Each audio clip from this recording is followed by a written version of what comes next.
নন্দীগ্রামের গোকুলনগর এলাকা থেকে বাবা মায়ের অনুপস্থিতিতে একটি নাবালক বাচ্চাকে অপহরণের ঘটনা ঘটল।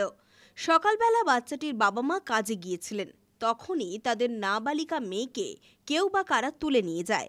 কিছুক্ষণ পরেই বাচ্চাটিকে ছেড়ে দেওয়ার জন্য ফোনে মুক্তিপণ দাবি করা হয়। এরপরই পুলিশ অল্প কিছুক্ষণের মধ্যেই বিরুলিয়া থেকে বাচ্চাটিকে উদ্ধার করে। ঘটনায় মোট 5 জনকে গ্রেপ্তার করেছে পুলিশ। আমি জীবনে এইসব করিনি আর জীবনে করতেও চাইনি। ওই বিজয় আমাকে বিজয়ের কাছে আমি টাকা পেতাম 10,000 টাকা। হ্যাঁ, ওই আমাকে ফোন করে ডেকেছে, ফোন করে ডেকে বলছে যে আমি করি না, আমি করবো না, আমি এসব কিছু আমি খারাপ কাজে যাব না। ওই আমাকে সব কিছু করলো, লেগে বলতে তোর টাকা দিয়ে দেবো, সব কিছু করবো, তুই ও কাজটা একটু করে দে। কী কাজটা? ওই কিডন্যাপিংয়ের কাজটা। আমি বললাম আমি বাচ্চার রিস্ক আছে, বাচ্চা মরে যাবে। কটে না না, মরবে নি, আর আমি কটি বাচ্চা ছেড়ে দে।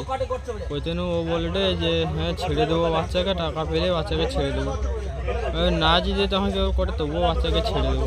ওই তার সবসময় তার ওখানে মানে থাকতো, ঠিক আছে, এবার থেকে কখন কি বেরোতে আরও সব করতো। এবারে ও তার দরজা চাবি খুলে দরজা করলো করে, তারপরে ও তার লাগেজে করে বাচ্চাকে নিয়ে গেছে। লাগেজে করে বাচ্চা নিয়ে গেছে?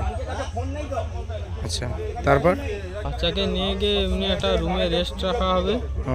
হ্যাঁ, রুমে রেস্ট রেখে জল টল খাবিয়ে, খাবার টাবার খাবিয়ে, তারপর টাকা পেলে ওকে ছেড়ে দেবে। রঞ্জন মাইতির রিপোর্ট, খবর BCBS।